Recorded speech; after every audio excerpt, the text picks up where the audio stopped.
Bienvenidos. Les habla el profesor Luis Alfonso Sandia Rondón, profesor titular de la Universidad de los Andes, adscrito al CIDIAT. Yo soy geógrafo, egresado de la Facultad de Ciencias Forestales y del Ambiente, de la Escuela de Geografía de esta facultad de la Universidad de los Andes, y doctor en Ciencias Naturales.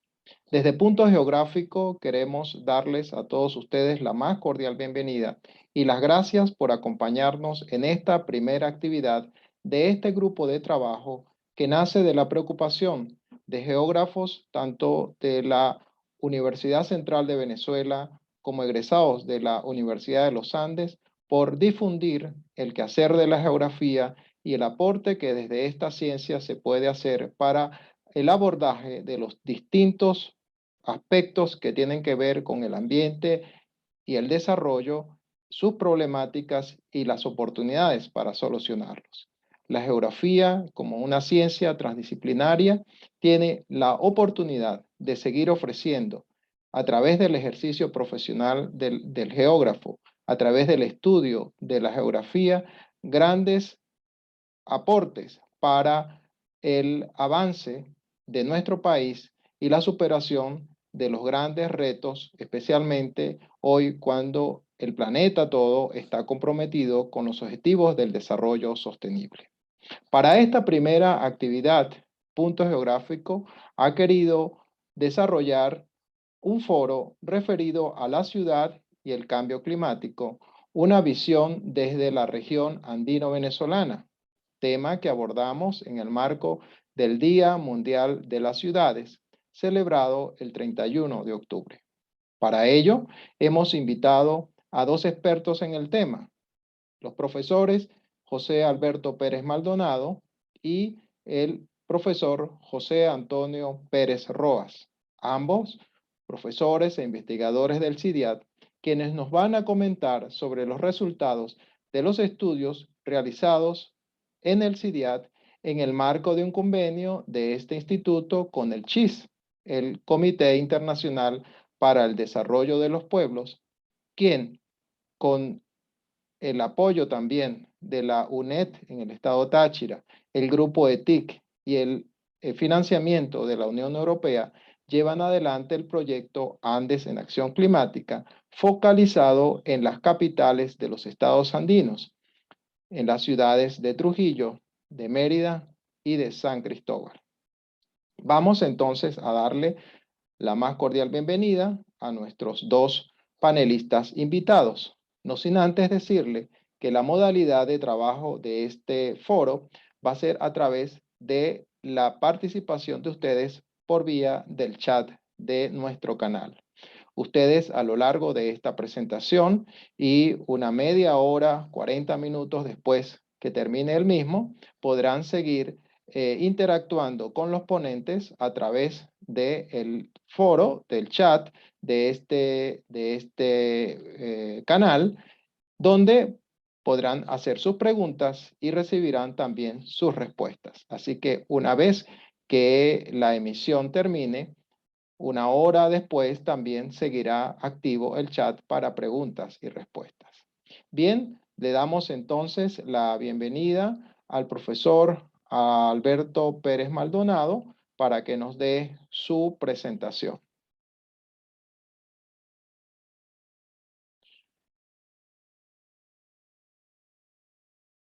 El profesor Alberto Pérez Maldonado es geógrafo, magíster en desarrollo regional y urbano, especialista en ordenamiento del territorio y del ambiente, es docente e investigador del CIDIAT, coordinador de la oficina PAMALVA y coordinador de extensión del grupo de investigación Urbes de la Facultad de Arquitectura de nuestra Universidad de los Andes. Buenos días, apreciados colegas, profesionales afines al quehacer geográfico.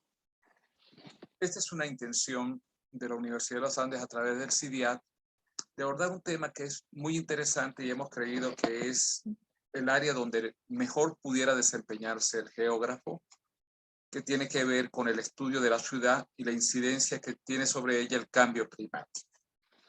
Queremos detenernos específicamente en cómo a partir de un análisis de la huella urbana se puede evaluar cómo incide ese cambio climático en la ciudad y cómo la ciudad puede estar incidiendo en ese cambio climático. Buscaremos a través de esta presentación trabajar con 4 temas rápidamente. Uno, vamos a hacer un análisis y valorización de esa huella urbana como base del diagnóstico situacional y prospectivo de esos efectos actuales y esperados del cambio climático en la ciudad. Para continuar mirando cómo a partir de un estudio de huella climática yo puedo identificar y categorizar sitios críticos y vulnerabilidades creadas por esa intervención que ha tenido la ciudad. Con toda esta información podemos atrevernos a diseñar y construir escenarios de crecimiento urbano para proyectar esa huella de la ciudad y los efectos que yo espero en relación a ese cambio climático. Y finalmente, detenernos a ver cómo se debe diseñar una estrategia de actuación y selección de acciones prioritarias. Recuerden algo ustedes, particularmente la gente de la geografía, en los estudios de cambio climático, en los estudios de la huella urbana de la ciudad, convergen tanto la geografía física como la geografía humana y resaltan muchísimo los estudios que tienen que ver con la cartografía de la ciudad, como lo vamos a ver a continuación. Cuando trabajamos con huella urbana, lo que se busca de alguna manera es valorizar el uso del suelo. Por eso, esa valorización del uso del suelo va a ser utilizada, o la recomendamos que se utilice, como una técnica que me permite identificar y analizar esos impactos de la intervención territorial y ambiental que tiene la ciudad en su desarrollo físico y en su dinámica socioeconómica. Vamos a ver cómo esa huella urbana es una radiografía rápida de cómo se ha intervenido y se ha ocupado los terrenos y sitios físicos de la ciudad por las diferentes actividades productivas y los hechos sociales. Eso nos va a ayudar enormemente a identificar los problemas territoriales ambientales que se ha creado la ciudad a partir de esos procesos de intervención y aprovechamiento de recursos naturales, la forma como vienen afectando esas características y esas condiciones físico-ambientales propias del sitio de la ciudad, pero también me va a ayudar a identificar vulnerabilidades que se han creado por inadecuadas ocupaciones territoriales, las cuales de alguna manera están incidiendo en el desarrollo socioterritorial, y ello me va a permitir diseñar algún tipo de pautas para implantar acciones de mitigación y adaptación que tiendan a corregir y a mitigar en un corto y mediano plazo esa incidencia que yo espero del cambio climático. Igualmente, cuando hago un análisis de huella urbana a través de la valoración del uso del suelo, yo puedo diseñar escenarios de crecimiento de la ciudad que me van a permitir estimar esos costos futuros que tendría la infraestructura básica de la ciudad, tendiendo particularmente a esas actuaciones de mitigación y control de esos efectos asociados al cambio climático en los próximos años.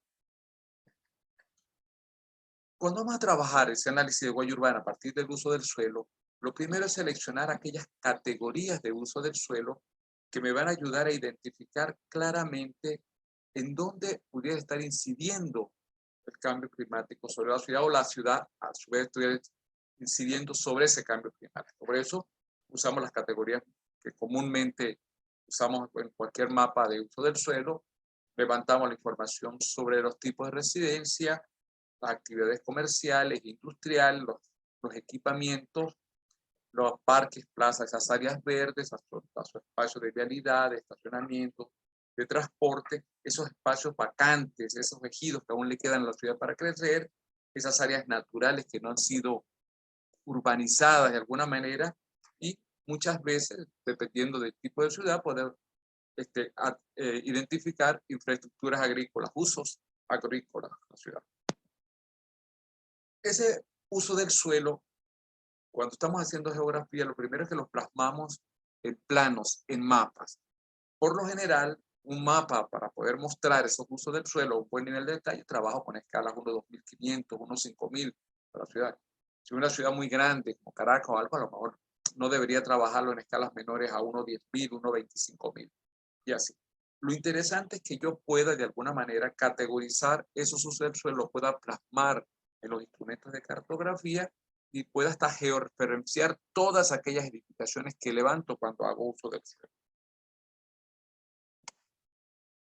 Pero más que a veces simplemente señalar las manchas que han dejado esos usos cuando los agrupo, es atreverme a identificar a nivel de un trabajo de campo todas aquellas actividades que de alguna manera pueden estar incidiendo en el cambio climático porque consumen agua, descargan aguas hervidas, consumen energía, alteran de alguna manera la atmósfera porque está produciéndose gases de efecto invernadero, porque están ocupando espacio, porque de alguna manera sus dinámicas van a colaborar en esa incidencia el cambio climático pueda tener sobre la ciudad. Entonces, se recomienda por lo general usar el clasificador de actividades económicas que usamos en Venezuela, donde en el caso nuestro que trabajamos en las ciudades de Mérida y Trujillo, usamos 75 categorías que me permitían agrupar actividades similares que tenían comportamientos iguales entre sus dinámicas y su impacto en relación a ese cambio climático, a esas dinámicas funcionales de la ciudad. Por eso aquí ven ustedes, aquí las usamos para trabajar las actividades industriales, aquí las que usamos para clasificar actividades de prestación.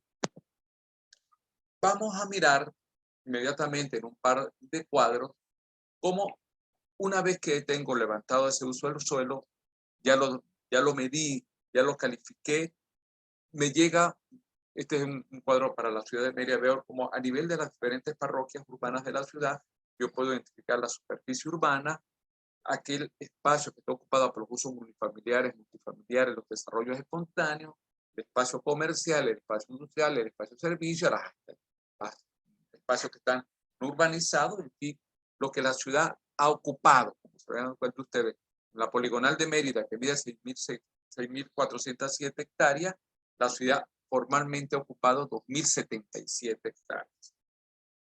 Pero más que interesante de las manchas es saber qué cantidad de edificaciones están sobre esas manchas.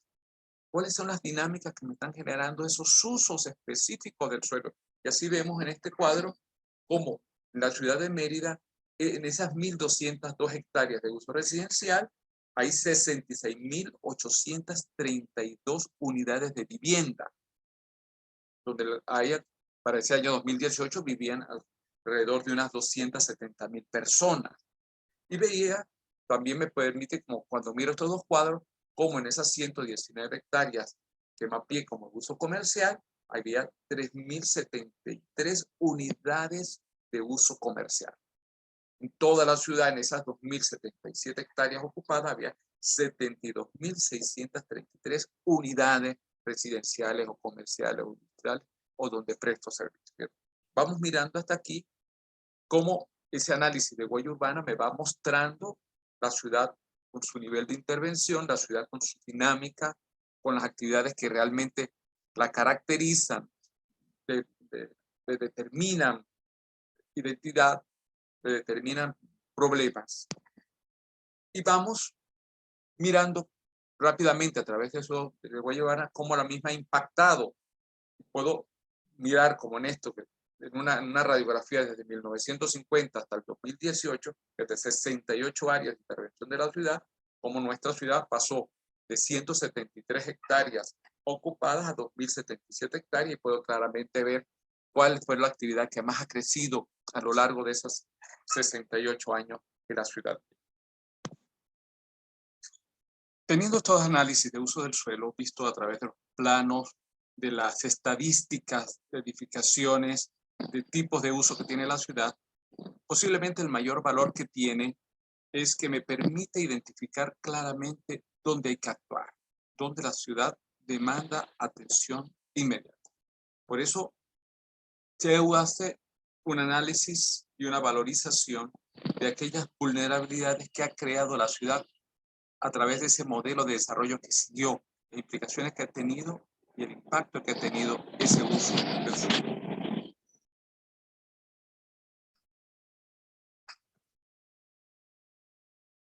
Una forma para ayudar a identificar esos sitios donde se han creado todas estas vulnerabilidades es utilizar un conjunto, por lo menos que recomendamos aquí, de 4 categorías.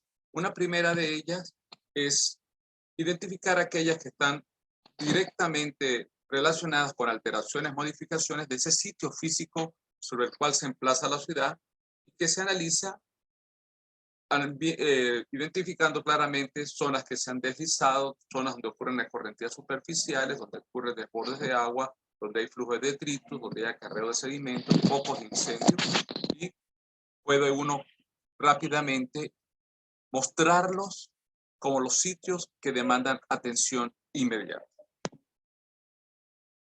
Otra categoría es identificando aquellos sitios que son producto de alteraciones o modificaciones de esas condiciones climáticas y atmosféricas que ha sufrido el entorno de la ciudad. Entonces, puedo ver zonas que son afectadas por tempestades muy frecuentes, donde hay una probabilidad enorme de vientos fuertes, vientos huracanados, donde hay aire contaminado, donde hay focos de incendio, donde hay escorrentías abundantes, y rápidamente uno puede catalogar esos sitios en función de las dinámicas erosivas de daño que están sufriendo o que ya se manifiestan.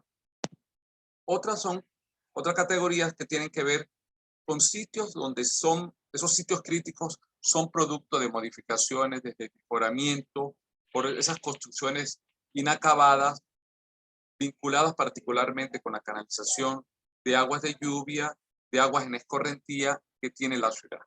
Y así vemos muy rápidamente, cuando hicimos ese estudio de campo para saber los usos del suelo, identificar claramente cunetas de alcantarillas que están tapadas o que son insuficientes, tuberías rotas, aguas negras que corren en forma libre o que están estancadas, zonas donde están depositando desechos y otros residuos, zonas donde hay un acarreo abundante de material que queda en la calle, zonas donde hay realmente viviendas en riesgo de verse inundadas. Y así tenemos muy claramente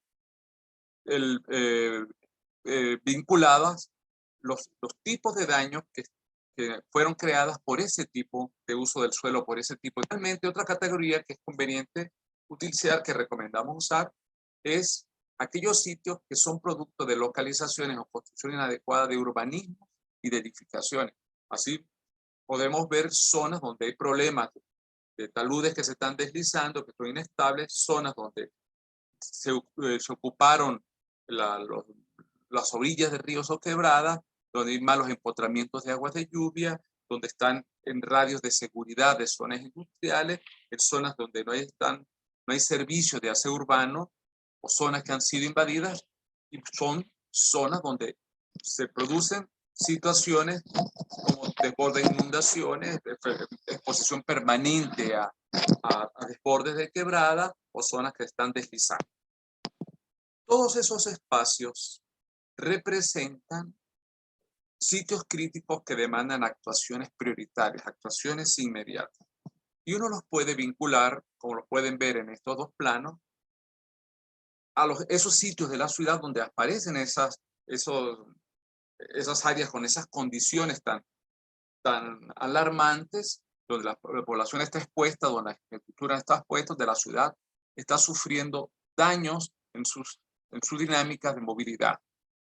Particularmente me llama la atención una que es la que identificamos islas de calor.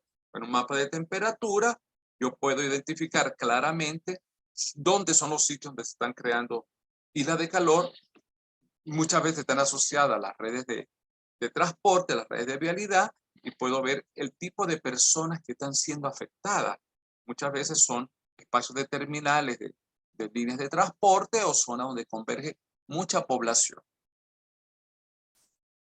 Esos sitios es conveniente para poderlos evaluar y para poder establecer su prioridad y su acción que permita atender a esos sitios críticos, que yo los categorice. Unos son sitios de socavamiento, otros son sitios de deslizamiento, otros son sitios donde ocurren desbordamientos, sitios donde tengo botaderas de basura, sitios donde estoy descargando agua servida, sitios donde tengo problemas con puentes que están siendo desestabilizados, sitios donde de alguna manera hay una reducción del lecho por intervención de las orillas, o simplemente sitios donde dan taponamiento de redes de agua, donde hay viviendas inestables, donde son zonas que están, sus taludes, sus escarpes están fallados o están desestabilizados. Lo importante en todo esto es que esos sitios críticos tengan nombre y apellido del daño que sufren y de las amenazas que ellos representan. Y así de esa manera estar estableciendo las actuaciones que estarían demandando en forma inmediata. Otro estudio importante que se puede sacar de esos análisis de la huella urbana es que me puedo atrever a hacer diseño y construcción de escenarios de crecimiento urbano y así mostrar las perturbaciones, la incidencia que podía tener ese modelo de crecimiento de la ciudad en relación a ese cambio climático, en relación a esa ciudad que estaría siendo afectada por la incidencia de algunos elementos. Consideramos por ello recomendable que se tomen en consideración, valga la redundancia, un conjunto de elementos que me permitan proyectar ese modelo de crecimiento de la ciudad, esa huella urbana que la ciudad manifiesta que seguirá expresándose si se mantiene el mismo modelo de ocupación del territorio. Al principio, y posiblemente lo más importante en la ciudad, es ver la capacidad que tiene la ciudad para albergar nuevas actividades, para albergar a las nuevas poblaciones que espera. Entonces hay que hacer un análisis del ritmo de crecimiento, esa demanda de espacio que tendría la ciudad para ubicarse, esa demanda de superficie para construir las infraestructuras que la ciudad demanda, para crear nuevos espacios públicos, para atender ese flujo de vehículos que se incorporarán en los próximos años. Pero igualmente es importante cuando yo proyecto esa huella urbana y comienzo a medir los impactos que la misma podría tener a futuro, es estimar volúmenes de consumo de recursos para abastecimientos básicos. Si estamos hablando, cuánta agua, si se mantiene ese consumo actual de la ciudad, cuánta agua estaría demandando en los próximos años. Si tiene la ciudad o no capacidad de atenderla, cuántas aguas servidas estaría descargando, qué gravedad tendrían los sitios de descarga, cuánta energía eléctrica o otro tipo de energía la ciudad estaría consumiendo, qué implicaría ello en cuanto a la producción de gases de efecto invernadero. Pero igualmente puedo analizar y proyectar esa producción de desechos y residuos contaminantes, estimando volúmenes, como lo estaba comentando anteriormente. Yo puedo proyectar cuál sería la huella por emisión de gases de efecto invernadero de la actividad de transporte, de la actividad industrial, de las actividades comerciales, de la misma presencia de población. Y la puedo simplemente plasmar. Yo proyecto a partir de ese uso del suelo que se hizo en determinado momento, proyecto y yo puedo decir, en el caso de Mérida, que es el caso que más analizamos, esto es una ciudad que en este momento viven 278,000 personas en el momento que hicimos los levantamientos en el 2018, y estimo que en el 2050 van a vivir aproximadamente unos 356,000 personas y debo alojar 78,000 de ellas, para los cuales demando 3,243 nuevas hectáreas para urbanizar y debo garantizar un suministro de al menos unos 7,872 miles de metros cúbicos año de agua potable y debo producirle unas 12 millones de kilovatios amperios por mes para satisfacer los requerimientos de esa gente y de esa actividad. Igualmente, esa ciudad estaría generando alrededor de unos 17,254 nuevos miles de metros cúbicos año. El impacto yo lo puedo medir, lo puedo estimar y puedo vislumbrar lo que implicaría si la ciudad tiene o no capacidad. Finalmente, debemos detenernos, ya hicimos esta valoración, estas evaluaciones con este análisis de huella urbana, atreverme a plasmar un diseño de estrategias de actuación para seleccionar aquellas acciones que son viables, que se pueden llevar a cabo, porque el problema actual que tenemos cuando gestionamos la ciudad y muchos espacios es que hay mucha intención, pero hay muy poca visualización de aquellas acciones que demanda la ciudad y de cómo deben hacerse todos los requerimientos que demanda llevarlas a cabo. En ese sentido, lo primero es identificar, recordar claramente que los principales efectos que tiene el cambio climático, que deben ser atendidos mediante medidas de mitigación y adaptación en nuestro caso, que eran ciudades de montaña, tienen que ver con el aumento de las temperaturas, las variaciones de las precipitaciones, la alteración y extinción de especies, la generación de incendios de vegetación, y cada uno de ellos tiene su impacto. Cuando espero aumento de la temperatura, sé que se van a incrementar las islas de calor, va a haber una necesidad de mayor sombra en los espacios públicos, mis áreas verdes las debo regar con más frecuencia, con más cantidad de agua, espero una mayor evaporación de agua que tengo en estanques, en piscinas, en embalses, voy a tener una mayor contaminación por ventilación, por inversión térmica. Lo mismo ocurre, esas variaciones de las precipitaciones, que su impacto van a ser por lluvias torrenciales y por variación del periodo seco, simplemente los impactos se van a manifestar en forma de cambio en escorrentía, en la disponibilidad de agua, una mayor dinámica de los procesos hidrogeomorfológicos, una sobrecarga de obras de drenaje y alcantarillado, mayores inundaciones por desbordamiento y avenida, mayores riesgos de interrupción del servicio eléctrico, problemas de abastecimiento de agua y alimentos, y se van a acentuar los procesos de erosión y muerte de la vegetación en la ciudad. Y asimismo espero un incremento en la presencia de determinados parásitos, enfermedades en la ciudad, el COVID, uno de ellos, una mayor producción de biomasa, de desechos vegetales, proliferación de especies, de reptiles, de insectos que pueden afectar a la gente, y una mayor ocurrencia de incendio y mayores riesgos de incendio en áreas urbanizadas. Pero, ¿cuáles serían los objetivos y los fines primordiales de todas esas acciones públicas que demanda la ciudad en cuanto a mitigar y adaptarme a ese cambio climático? Así veo rápidamente que cuando yo mitigo, lo que hago es esfuerzos para buscar disminuir, evitar los riesgos, los daños a la ciudad por esos efectos actuales o esperados del cambio climático. Mitigar va a conllevar siempre actuar sobre áreas afectadas o áreas vulnerables y propiciar cambios, reemplazo de tecnología que me ayuden a disminuir esos consumos de recursos naturales, esa producción de gases de efecto invernadero y una mejora de esas fuentes de captura de carbono, un mayor control sobre los sumideros naturales. Por lo cual es que las acciones van a tener que ver con atender sitios críticos, áreas vulnerables que fueron creadas y disponer de mayores instrumentos efectivos que me permitan regular los usos, las actividades que producen emisiones de gases de efecto invernadero. Eso implica que yo debo actuar con acciones que tienen que ver con gestión de riesgos e impacto, mayor control del uso del suelo, mayor control sobre procesos de metabolismo, consumo de energía, consumo de agua, producción de materiales, de residuos, de emisiones.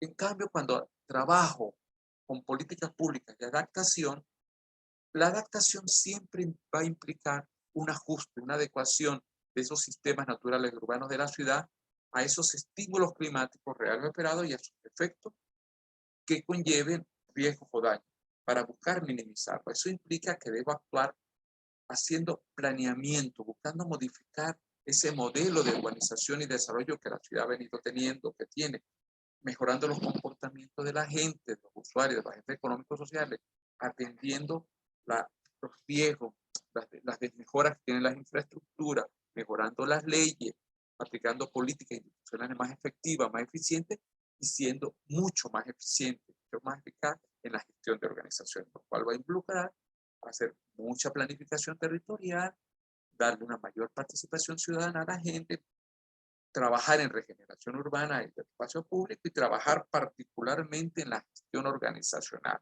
porque todo proceso de gestión tiene que ver con organización, que tiene que tener capacidad para actuar.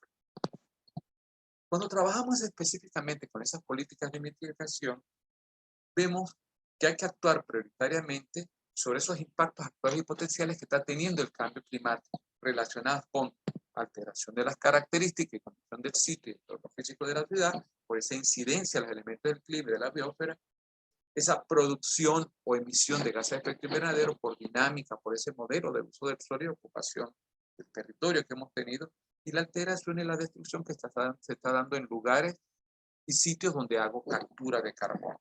Por eso las acciones van a tener que centrarse necesariamente y obligatoriamente en atender esos sitios críticos, esos sitios donde he creado vulnerabilidades asociadas a viviendas, a la infraestructura. Debo gestionar Debo ejercer mayor control sobre todas aquellas actividades que generen emisiones de gases de efecto invernadero y debo buscar que se destruya o se modifique en forma inadecuada ese entorno natural de la ciudad. Entonces, por lo cual, todas las medidas que implemente de carácter correctivo y de mitigación de impacto van a tener que ver con gestión de riesgo, con control de las emisiones de gases de efecto invernadero a través de ordenanzas de zonificación del suelo que controlen la contaminación de aire y que me permitan gestionar más integralmente los residuos y desechos sólidos, un mayor control en el funcionamiento de las actividades contaminantes, una mayor regulación de la movilidad motorizada y adecuar el funcionamiento particular de los sitios donde más tengo personas actuando. Igualmente debo intervenir ese medio ambiente regulando y controlando de forma eficiente aquellos espacios que no son urbanizables, aquellos espacios de mejora que no tienen valor para el urbanismo y ejerciendo un mayor ordenamiento territorial sobre aquellos espacios naturales inmediatos a la ciudad, controlando particularmente intervenciones. Esa política de mitigación, cuando tiene que ver con gestión de riesgos naturales y ambientales, va a involucrar tomar decisiones si actúo reduciendo la vulnerabilidad o reduciendo la amenaza. Y si actúo buscando corregir las cosas en el momento o buscando hacer prevenciones de riesgo a futuro, por lo cual toda acción debe buscar definir claramente si debo actuar con medidas que no estructurales, o son medidas estructurales, medidas físicas, o voy a trabajar reduciendo los elementos que tienen mayor exposición a esa incidencia, a ese daño. Otras son, en esas políticas de adaptación, hay que actuar de alguna manera dentro de medidas de planeamiento territorial, como lo dijimos, y de desarrollo del municipio y desarrollo de la ciudad. Por lo cual es necesario implementar planes, programas urbanísticos que estén relacionados con ese mayor control de la ocupación del uso del suelo. Debo elaborar guías de edificación de formas urbanas. Tengo que hacer mayor valorización de energía y movilidad motorizada. Debo ser mucho más eficiente en todo lo que pauta la distribución espacial de los usos para fomentar lo que sea un poco la multifuncionalidad de los espacios, mayor diversidad, mayor mezcla de uso urbano, que me permiten incrementar la eficiencia energética y disminuir el consumo de recursos naturales. Por lo cual yo debo trabajar con acciones que tengan que ver con regeneración urbana, con mejora de la capacidad de eficiencia de la prestación de servicios públicos, con la atención a la administración de sus espacios públicos, una mayor atención de los espacios de movilidad, accesibilidad motorizada y peatonal. Igualmente debo actuar, trabajar por integrar procesos metabólicos en cuanto a consumo de energía, agua, materiales y buscar maximizar de alguna manera ese aprovechamiento de energía y recursos materiales para reducir ese consumo energético y reducir o buscar optimizar el uso del agua. Y así debo hacer mayor planificación energética de la ciudad, trabajar con arquitectura bioclimática, construir más áreas verdes, trabajar con más sistemas de producción de energía solar y hacer un reuso y tratamiento de agua y de residuos. En esa política de adaptación igualmente deben trabajar con la movilidad y accesibilidad motorizada, en esa regeneración urbana como comentábamos, en esa valorización del espacio público y trabajar particularmente en ese verde urbano. Yo necesito incrementar la biodiversidad y la capacidad de regulación climática y sumidero de carbón que tiene ese verde urbano, por lo cual debo elaborar ordenanzas de áreas verdes, debo crear manuales de silvicultura urbana y debo buscar insertar ese verde urbano en todas esas calles peatonales y todas esas edificaciones. Finalmente, quiero referirme a lo que fue, lo que recomendamos para las ciudades de Mérida y Trujillo, los estudios que hicimos en el CIDIAT. Lo primero que hicimos fue identificar cuáles son las principales políticas públicas que se vienen demandando en las diferentes ciudades del mundo para hacerse más sostenible y resiliente al cambio climático. Y nos dimos cuenta que la mayoría de esas políticas están expresadas como estrategia y tienen que ver con esa planificación y regulación del uso del suelo, un mayor racionamiento en el consumo energético, un mayor control sobre esa movilidad urbana, sobre esa atención de esa calidad del aire, un manejo de residuos urbanos, trabajar, estabilizar ese ciclo hidrológico y buscar trabajar con mayor biodiversidad de esa zona. Por eso dijimos claramente que las políticas públicas que están demandando las ciudades andinas venezolanas para atender el efecto del cambio climático son particularmente 4 grandes cuerpos. Un primero de ellos vinculado a ese ordenamiento y desarrollo urbano con sostenibilidad ambiental y económica, mayor equidad social y mejor gobernanza. trabajar la movilidad urbana a partir de una eficiente estructuración de los espacios públicos, trabajar en el rescate, resguardo, mejoramiento y mantenimiento de áreas verdes para crear mejores condiciones climáticas y de calidad ambiental, y trabajar con gestión de costos y regulación de la calidad de los servicios públicos a partir del manejo de riesgos y vulnerabilidades de sus redes y equipamientos. Cada una de ellas se desglosa en estas láminas que a continuación veremos de forma muy rápida, que tiene que ver ese ordenamiento y desarrollo urbano con sostenibilidad ambiental y económica, tiene que ver con que hay que actualizar los planes de ordenación urbanística, los desarrollos urbanos locales, los planes especiales, insertar líneas estratégicas, acciones que tengan que ver con el cambio climático y la gestión de riesgos. Hay que crear institutos metropolitanos de desarrollo urbano para manejar la planificación de los servicios básicos. Hay que actualizar los planes estadales de ordenación del territorio. Hay que reactivar los proyectos de manejo de cuencas. En cuanto a movilidad urbana, de alguna manera debo centrarme en recuperar y rehabilitar espacios de movilidad peatonal. Tengo que rehabilitar plazas, parques, giras laterales. Debo buscar restablecer mayor protección vial. Hay que aprobar manuales de diseño y construcción de esos elementos constructivos del espacio público. En materia de resguardo y mejoramiento y mantenimiento de espacios verdes, hay que trabajar con esos manuales de agricultura urbana, hay que producir ordenanzas de áreas verdes, hay que reactivar programas de arborización. En cuanto a gestión de costo y regulación de calidad de servicios públicos a partir del manejo de riesgo, es importante ahí motivar campañas para aumentar la comprensión y el fomento del compromiso de los gobiernos locales y nacionales para reducir los riesgos y la resiliencia de la ciudad ante desastres al cambio climático, por lo cual hay que fomentar mayor coordinación institucional del municipio con los demás organismos regionales y nacionales. Hay que desarrollar mayores capacidades institucionales y crear mecanismos de financiamiento. Hay que buscar proteger y restaurar las cuencas. Hay que comprometerse en la mitigación de la contaminación.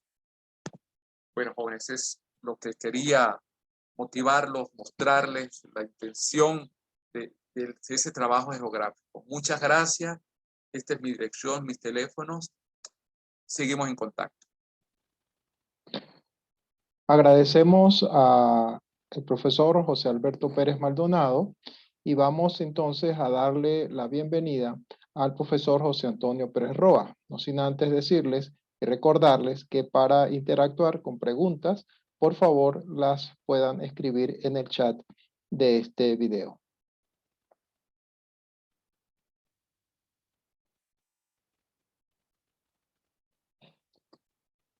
El profesor José Antonio Pérez Roa es profesor titular jubilado del CIDIAT, es ingeniero agrónomo, egresado de la UCLA en Barquisimeto, con maestría en Ciencias del Agua y del Suelo en la Universidad de Arizona, Estados Unidos. Es especialista en formulación y evaluación de proyectos ambientales relacionados con cambio climático y valoración ambiental y económica de servicios ecosistémicos.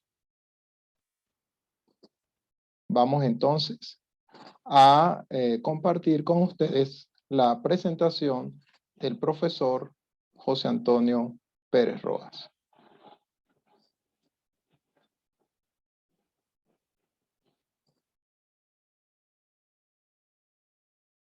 Buenas, apreciados participantes del foro Ciudad y Cambio Climático, una visión desde la región andino-venezolana. Gracias por la invitación a Punto Geográfico de poder exponer en este foro un tema de actualidad que se refiere a la COP26 y las acciones locales andinas frente al cambio climático. Lo que queremos es entonces ver un poco cómo estamos insertados con lo que estamos haciendo de acciones frente al cambio climático y dicha relación con la COP26. Mi nombre es José Antonio Pérez Rojas, soy profesor jubilado del CIDIAT ULA. Mi correo proc1950@gmail.com.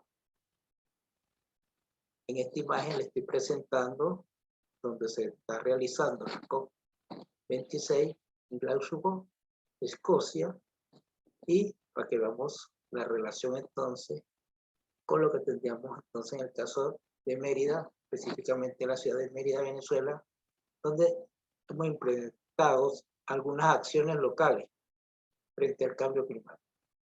Y lo que queremos entonces es que se mantenga esa relación de esa parte que se está discutiendo en el COP26 y lo que se está haciendo a nivel local.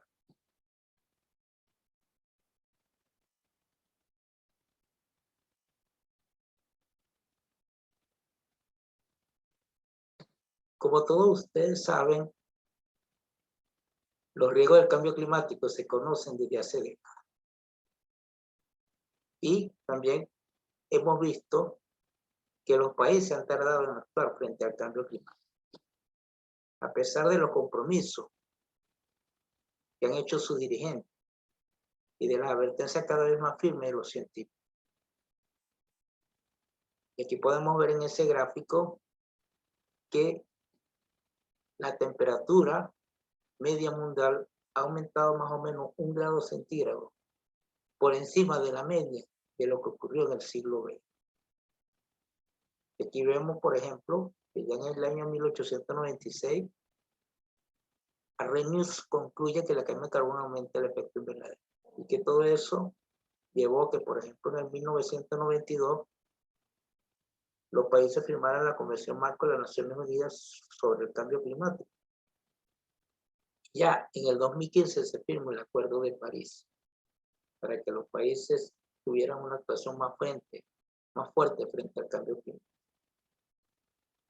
La COP26 va a ser la 26ª conferencia de las partes de la Convención Marco de las Naciones Unidas.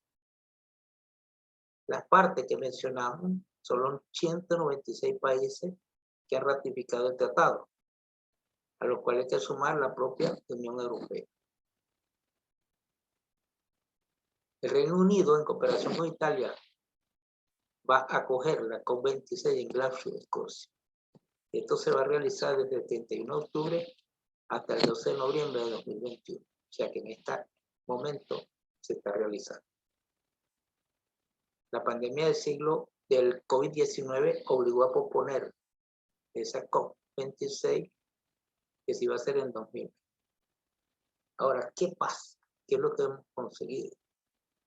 Los expertos del IPCC han explicado que el cambio climático ha intensificado fenómenos extremos como inundaciones, sequías, olas de calor severas, reducción y extinción de especies o el derretimiento de la capa de hielo de los polos o la consecuente subida del nivel del mar. Todo esto ha venido afectando tanto la parte ambiental como la parte económica y social de los diferentes países.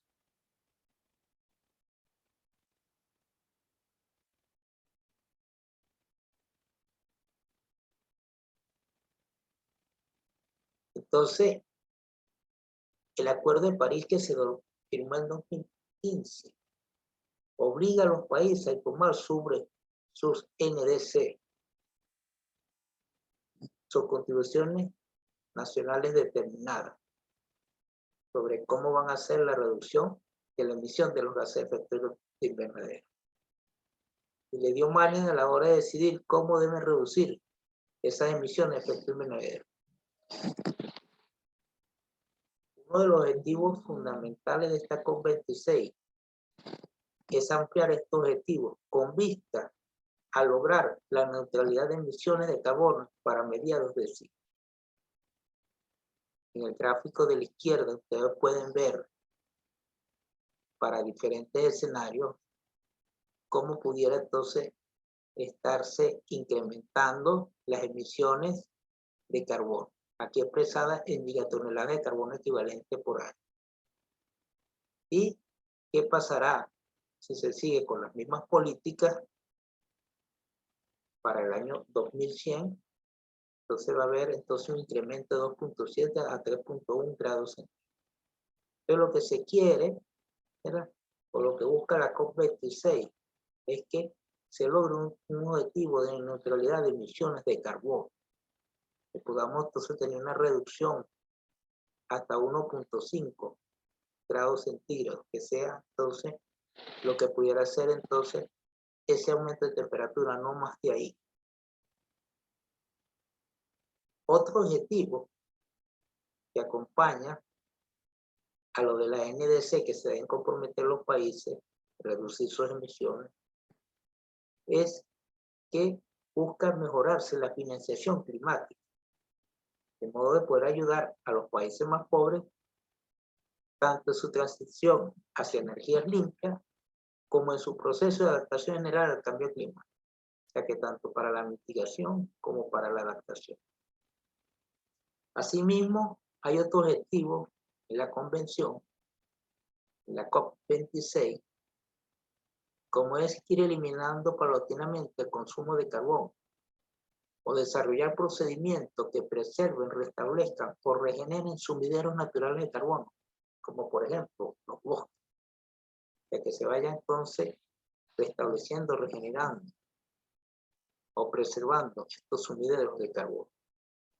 Y otra de las cosas que busca también, en orden de lograr esa neutralidad de emisiones de carbono, es que haya una regulación mediante un acuerdo de una implementación de un sistema de comercio de derechos de emisiones de carbono,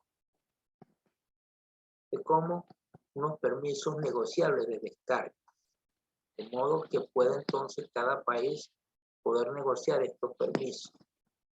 Y asimismo también existen varios mecanismos que estarían adheridos a estos objetivos, de modo que se reduzcan las emisiones de gases de efecto invernadero, como lo mostramos en el gráfico entonces que está en el lado izquierdo.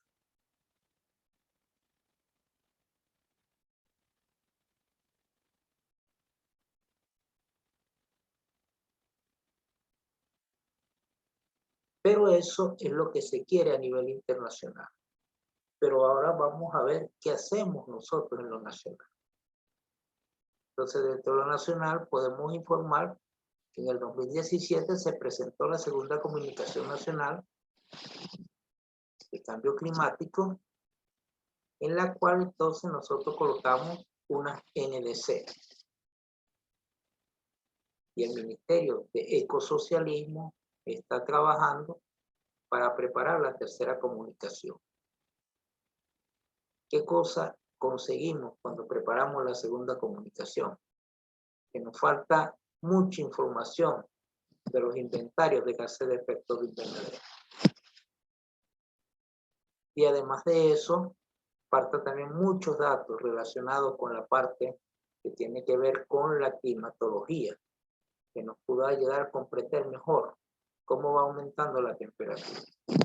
Sin embargo, en la segunda comunicación se pudieron emplear unos modelos que permitieron hacer unas proyecciones de temperatura y precipitación, por los cuales pudimos entonces determinar unos posibles impactos del cambio climático sobre las distintas actividades económicas del país, como el caso de la agricultura. Particularmente trabajé en la afectación de esos escenarios de cambio climático sobre la agricultura en los llanos occidentales. Ahorita, en el 2021, dentro de lo que se está haciendo en lo nacional, hay un anteproyecto de ley de gestión del cambio climático. Es un paso bien importante que da el país en materia de enfrentar al cambio climático.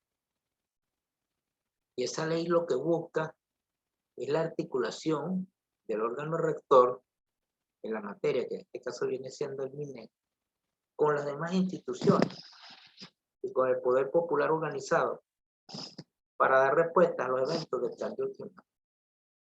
Y más importante aún, es que también refiere a mecanismos que permitan el financiamiento para enfrentar al cambio climático, que permita la captación de datos, diagnósticos, que nos lleven a la generación de políticas, planes y programas que nos ayuden a la mitigación y adaptación al cambio climático. Entonces, en lo nacional, esto viene siendo como los dos eventos más importantes: la presentación de la tercera comunicación, que se va a hacer pronto, y la aprobación de este anteproyecto de ley de gestión del cambio climático.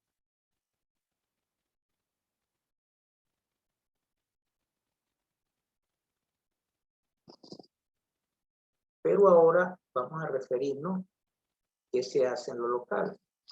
Y en lo local vamos a referirnos a lo que hemos hecho en los estados andinos. Entonces, con un financiamiento, el Comité Internacional para el Desarrollo de los Pueblos, el CHIPS, junto con ETIT, la Universidad Experimental de Táchira y el CIDIA-ULA, se han venido realizando unos proyectos en los cuales se comenzó con unos estudios de línea base que consistieron en determinar cómo ha sido la evolución de la huella urbana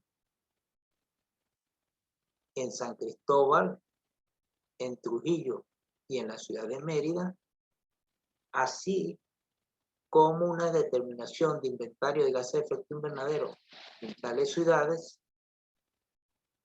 y una determinación de los riesgos y vulnerabilidades a los cuales están sometidas las ciudades debido al cambio climático. En la parte del inventario de gases de efecto invernadero se trabajó también específicamente con una caracterización de la gestión de los residuos sólidos. ¿Para qué se hicieron estos estudios de línea base? De modo que sirvieran de un plan de acción para generar medidas de mitigación y medidas de adaptación. De mitigación a los gases de efecto invernadero y de adaptación a los riesgos y la vulnerabilidad. Igualmente, dentro de ese plan de acción, se trabajó con la determinación del potencial de energías renovables que pueden tener uso en esta ciudad. Además de esos estudios de línea base, también se han hecho eventos de capacitación mediante diplomados, cursos breves, talleres y otros eventos. Y así mismo se han venido implementando algunas medidas, las cuales siguen las recomendaciones de los estudios de línea base. Tales medidas tienen que ver con aspectos de riesgo y vulnerabilidad y tienen que ver también con parte de mitigación, como por ejemplo, siembra de árboles, tratando de que mejoren entonces la captación de carbono. Y esto se viene haciendo en la parte local. Ahora les voy a mostrar algunos resultados de los estudios de línea base en lo que corresponde a los inventarios y a la parte de riesgo y vulnerabilidades, para que se vean que ya se tiene con alguna información de soporte. Y lo que queremos cuando veamos toda esta relación entre lo internacional, lo nacional y lo local es que esto esté todo alineado, cosa que en el momento actual no lo está, ¿sí? Porque nos faltan unas políticas, ¿sí?, que nos conduzcan a tener unos planes, unos programas y unos proyectos que podamos trabajar coordinadamente entre lo que se está hablando en la COP, lo que se estamos haciendo a nivel nacional, como es el anteproyecto de ley de gestión, y lo que tendría que ser la tercera comunicación de cambio climático, y lo que estamos haciendo a nivel local.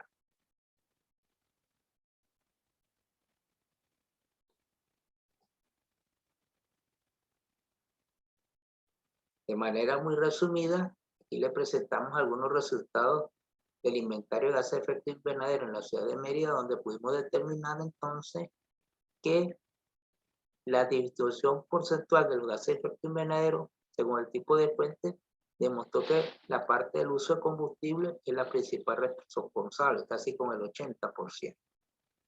Y pudimos entonces también definir para las parroquias de la ciudad de Mérida, cómo es la intensidad de producción de gases de efecto invernadero por parroquia, debido, por lo menos en este caso de este gráfico, a la venta de combustible.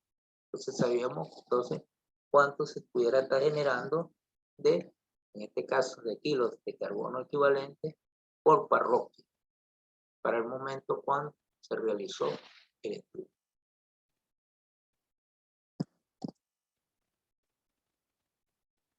Asimismo, dentro de la parte de la susceptibilidad a movimientos en masa, pudimos entonces tener un mapa de susceptibilidad a estos movimientos, donde entonces tenemos categorizado por baja, moderada y alta para la ciudad de Mérida. Y con base en esto,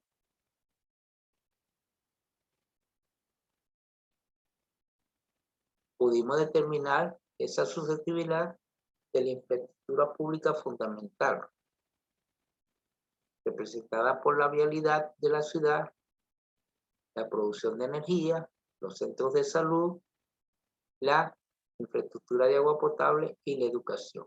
De todo esto, pudimos ver que en lo que era el peligro que está corriendo en las torres eléctricas que están situadas en la ciudad, entonces pudimos determinar que el 71% de las torres eléctricas están en zonas de susceptibilidad alta.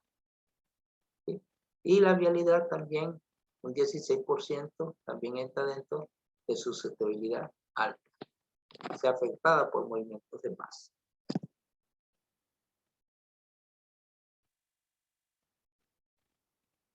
De igual manera pudimos entonces determinar, ¿sí?, las zonas de peligro por desborde que podía afectar la vialidad. Y aquí tenemos entonces en rojo cuáles parte de la vialidad de la ciudad está ubicada en zonas de peligro.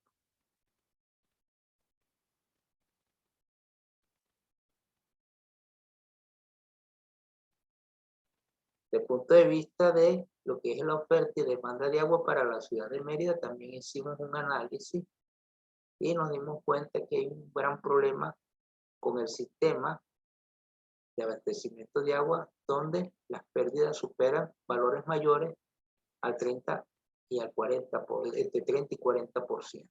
Son unos valores bastante altos. Aquí vemos la curva azul, que es la oferta de la fuente de agua para la ciudad, y donde tenemos entonces unos escenarios de una demanda con escenario tendencial, que no se hiciera nada, no se controlara la fuga. El otro, donde pudiéramos tener la curva amarilla, un escenario que hubiese una reducción de consumo, y la curva verde que hubiese una reducción de consumo, pero también una reducción de las pérdidas. Fíjense que esto tendría siendo la solución un poco, ¿sí?, con la oferta en la fuente. Y aquí no estamos considerando el efecto primordial del cambio climático, donde pudiera entonces aparecer que la oferta pudiera ser menor. Entonces la ciudad iba a tener problemas. Desde esta serie de diagnósticos que hemos realizado, nos sirve entonces para afianzar información de lo local que se puede implementar dentro de lo que sería la parte nacional y que pudiera entonces buscarse la sinergia con lo que se está haciendo en la COP26.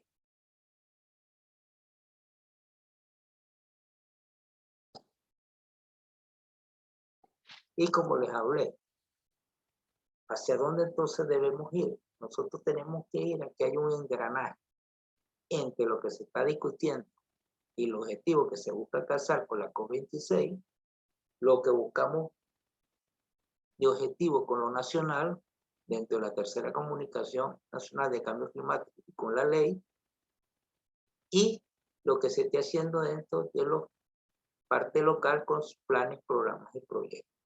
Todo esto, por supuesto, tiene que estar enmarcado, además de este engranaje, tiene que estar enmarcado entonces los 17 objetivos de desarrollo sostenible. Y así es como debemos trabajar, de forma planificada, no con soluciones locales que se ayudan, pero tienen que estar insertadas dentro de la respuesta nacional y, por supuesto, dentro de la respuesta internacional. Y hacia allá es donde debemos ir. Y este es el sentido de mi exposición.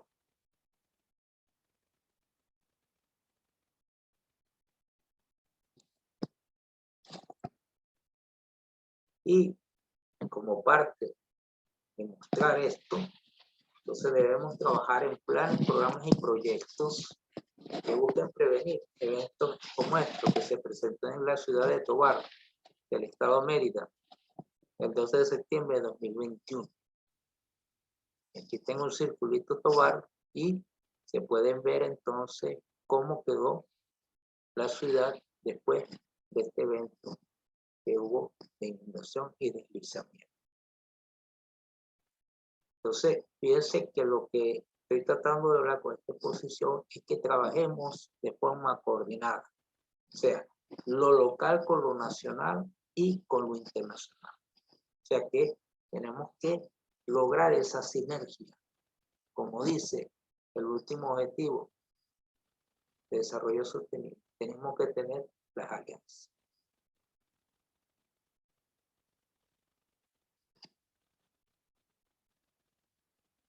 Bueno, esto es todo lo que quería exponerle.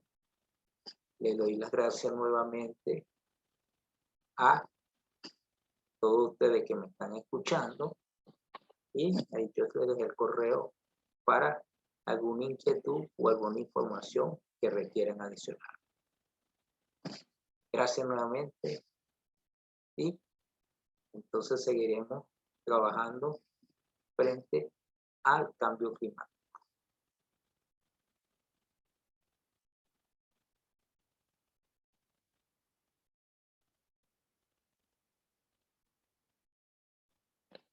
Bien, le damos las gracias al profesor José Antonio Pérez Roa por su presentación que completa pues la programación prevista para este foro. Dejamos entonces a ustedes la disponibilidad del chat anexo a este video por YouTube para que ustedes puedan interactuar con los ponentes. Queremos darles las gracias, reiterarles las gracias a ambos panelistas, invitados, los conferencistas, el geógrafo José Alberto Pérez Maldonado y el profesor José Antonio Pérez Roas, ambos del CIDIAT, por presentarnos estas reflexiones y estos análisis relacionados con el cambio climático y la ciudad. Y les damos entonces también las gracias a todos ustedes por estar acompañándonos en esta primera actividad de Punto Geográfico. Les recordamos que vamos a seguir presentando distintas actividades, foros, conferencias de interés general abordando distintos temas asociados con la geografía y las ciencias ambientales. Y por supuesto, les invitamos para que se suscriban a nuestro canal Punto Geográfico Venezuela, nuestro canal de YouTube, a través del cual estaremos llevando distintas actividades en el marco de nuestro objetivo de afianzar el aporte de la geografía, las reflexiones y la contribución que desde esta ciencia se pueden hacer para analizar las distintas problemáticas ambientales y de desarrollo del país y poder también desde aquí ofrecer opciones de mejoramiento a las mismas. Muchísimas gracias a todos. Continúen entonces interactuando a través del chat y nos vemos en una próxima oportunidad en Punto Geográfico Venezuela. Muchísimas gracias.